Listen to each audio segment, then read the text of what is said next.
Brad, we've been having these conversations for the better part of a year. And I think one of the really fun things that we get a chance to discuss and ponder is what comes out of both Google I/O and Apple's Worldwide Developer Conference. They release new products and they also do a whole lot of prototypical dog and pony. That's for sure.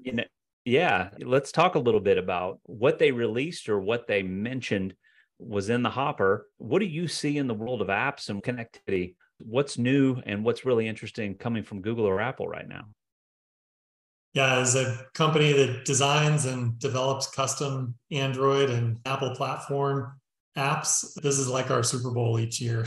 and thankfully, we get to watch two of them, one from Google and one from Apple. Why don't we take them in chronological order? So Google I/O was in May, and this was on the heels of all the craze around OpenAI and ChatGPT and generative AI. So not surprising, Google rolled out integrations and discussed integrations with generative AI and AI more broadly in a wide variety of their tools, not just for developers, but for consumers. They're going to see Bard-driven experiences across Google's platforms, and that's super exciting. On the hardware front, we haven't seen a really solid tablet for the Android platform in a while, and Google came out with one that's really fantastic.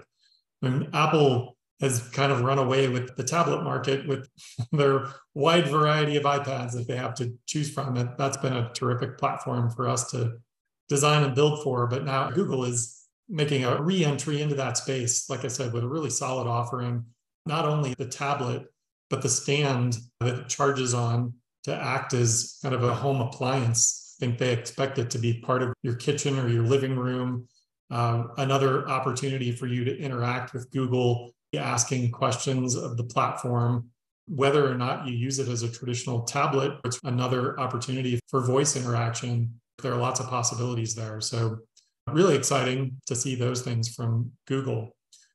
On the Apple side, I made a prediction, again, given the generative AI craze that we were in, that we would definitely see some tools in Xcode, which is the application that we use to write our apps on that platform. I thought for sure we would see some generative AI with the Swift programming language in Xcode, but I should have known better. Apple, absolutely more methodical, will take their time in getting to a solution like that. So that was not introduced. I was wrong in my prediction there. We see a lot from Apple taking advantage of AI, but not necessarily naming it by name. You'll see AI integrated in their hardware and software across the platform. The messaging that we get from Apple is absolutely more focused on the results that it generates. What kind of user experience can we create for consumers? Where's the wow that they can experience, whether that's driven by AI or traditional programming? I think that's less critical to Apple and Apple's messaging.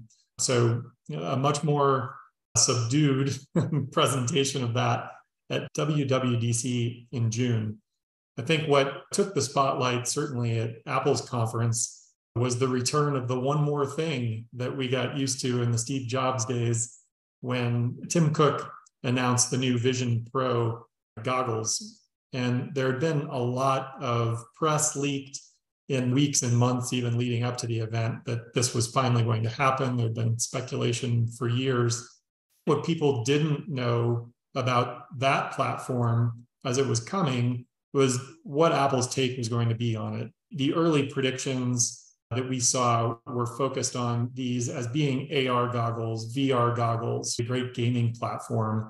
But Apple couldn't have been more clear in their messaging. They repeated numerous times in the announcement that this is a spatial computing platform for them. So although augmented reality and virtual reality will absolutely be part of the experience, what you see in Apple's careful choice of language is that they see this as the replacement for our laptops and desktops long-term. Imagine being able to pack your Vision Pro when you go on the road, when you go to a coffee shop. I think that Apple is expecting that you'll be able to recreate your workspace with a panorama of screen, effectively, of workspace for you to be productive, for you to be checking news, watching stocks, whatever it is that you're doing on your laptop today, to be able to recreate that experience in a fully immersive arena of AR and VR. I think that's pretty exciting. Yeah, it is very exciting. The thing that I've looked at again is the whole ecosystem. I have Google Fiber at my house, and Google can see everything that comes and everything that goes out of the house. I also watch 97% of my television through Apple TV. So Apple sees it too, right? Not to mention that my wife and I use iPhones, we have iPads, and we have MacBooks in the house. So at the end of the day, having something that comes and basically consolidates so much of that, I think that makes sense. The problem I had with Google Glass several years ago was, are we all fighter pilots? Do we all have to have a heads-up display? Many people go to coffee shops for the coffee and the chance to run into somebody that they should know, or an old friend. I know there are some people that have argued with me on this and say, oh, you can still see people through it. You can still have conversations. Even in their promo videos, all the content they put out, they show the family on the couch and they're still having a conversation between each other. At the end of the day, though, are they actually having a pure human to human connection between each other? So that's not by any means discounting the utility of having a spatial computing solution that helps you more fluidly access all the things, see the things, and be productive in terms of what you use, in terms of hardware and software and a connection to the web. I think that's fascinating. I think it's absolutely fascinating. Let's talk about the price for 1 second. Lots of people were saying, whoa, $3,500? Is anybody going to buy that? Well, again, kudos to Apple, because Apple knows for this thing to work, it has to be the folks who've got a big fat pipe of connectivity coming to their house. It has to be folks who've already invested in all the infrastructure for it to work. So they just brush that off and say, well, this is not for everybody, not yet. I think that's a great point. Not only the connectivity, but again, if you buy the marketing message that this is a spatial computing platform, it is not a gaming platform. It's not just for the AR and VR. But if they intend to replace our laptop and external display, I mean, for a developer who wants that extra screen space and needs the power of a decent processor, we're spending easily $5,000 on a good kind of studio setup. So when you say $3,500 seems priced out of the market, I think the question is, what market are we going for now? And again, if you're only competing against traditional VR goggles, yes, it seems pricey. If you're going to be able to replace a laptop and a display, it's not so out of the realm of possibilities. And I think you also hit it on the head that it's going to need to figure out what it's going to be when it grows up over the years. And I look back to a number of other Apple products that have been through the same kind of transition, same kind of maturing process. I think the Apple TV in many ways was that way, not perhaps as many apps written for that platform. We've found some great uses in digital signage and some other media related apps. The Apple Watch, I think, went through a similar growth process as well. When it first came out, it was nice that I could get notifications on my wrist and didn't necessarily have to pull my phone out of my pocket to read an email or a text message or something. But the utility was pretty limited in the early days. And it's been more than 5 years at this point that the watch has been around, and it gets a little bit better, a little more of a health focus every year. And frankly, now I see them everywhere I go, traveling in restaurants, grocery stores. The Apple Watch has found its place. And I think that people are absolutely going to slam the Vision Pro when it first comes out, and adoption is going to be low, and they'll say this was a failure. But Apple certainly has the resources to iterate on this and make it better. In 5 years from now, we may be having a very similar conversation about that platform that we might about the TV or the watch these days. Definitely. This is also about the battle for the house. The house is the last frontier for any of these companies. in terms of being able to have a read on that which we consume and that which we create in terms of data that comes from the house. I say that, and the vehicle started a little bit earlier. Again, it was easier to talk about pairing a phone and then with Android Auto or CarPlay, and then the next iteration with an actual operating system for the vehicle. They've gone that direction, and now they're going towards the home. And with that, to the point you made, the office as well. How do they start to create a enveloping environment that surrounds us, where to get the utility we need to find the information that we want or we desire, we're only going to Apple or we're only going to Google. All of the products launched at your 2 Super Bowls, they're all about a deeper and more solid connection and reason for people to spend more time with Apple or Google. The one thing that's finite, the one thing that doesn't change, are the 24 hours in the day, and the average of the 9 to 12 hours. We're all out and about and productive in that 24-hour period. How can they chew up more of that time? And that's what they're doing by going for the home or the office.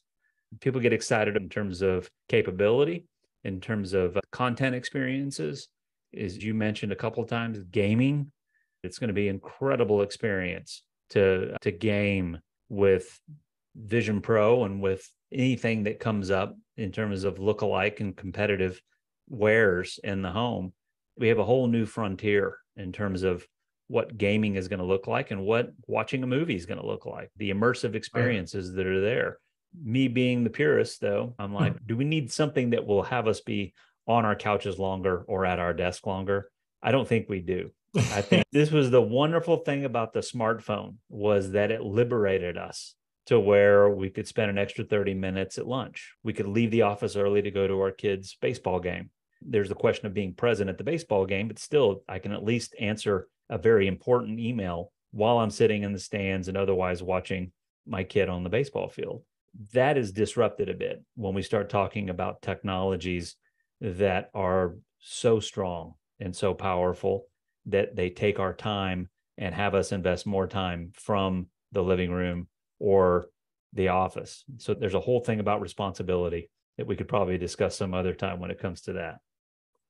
Well, Pixar's WALL-E certainly made me fear the reality that we seem to be moving closer to. The Vision Pro is definitely potentially on that track. I'm with you. I still enjoy these personal human interactions.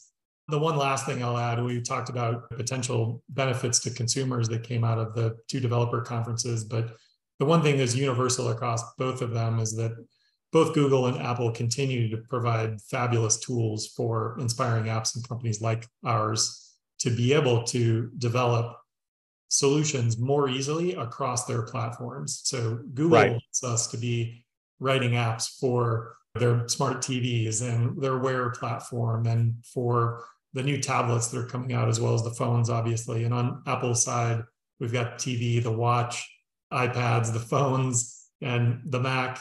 And now, of course, with Vision Pro as well. We're really excited about the tools that are more often than not free and just keep getting better and better. So it's really fun for us to get new tools in our toolbox each spring and early summer. It'll be those companies that capitalize on your ability to establish those seamless and clean design, but seamless and direct engagements that come from apps and all of what you just listed off. At the end of the day, it'll be what they do with their data, what they do with that which is unique, almost like DNA, to their organization. What do they do with that data in order to deliver on that relevance and the meaningfulness that can be attained through the watch and the television and the vehicle, whatever is next, including really high price goggles. Yep. Yeah. Well, I appreciate you walking this nerdy Super Bowl journey with me. It was fun to think about the 2 conferences. You bet. I'm excited always at what comes out of those shows. I don't think they're as special as they were back in the Steve Jobs days. It was a spectacle. They're still spectacles, but they're just not what they used to be. It's great that we have the opportunity to get a glimpse into their roadmaps with these, and especially in what they're able to provide you with utility on the development of apps side of things. I think it's what they have to do to maintain a competitive edge and to make sure that that which they pull the curtain back on is something that somebody would use. Indeed.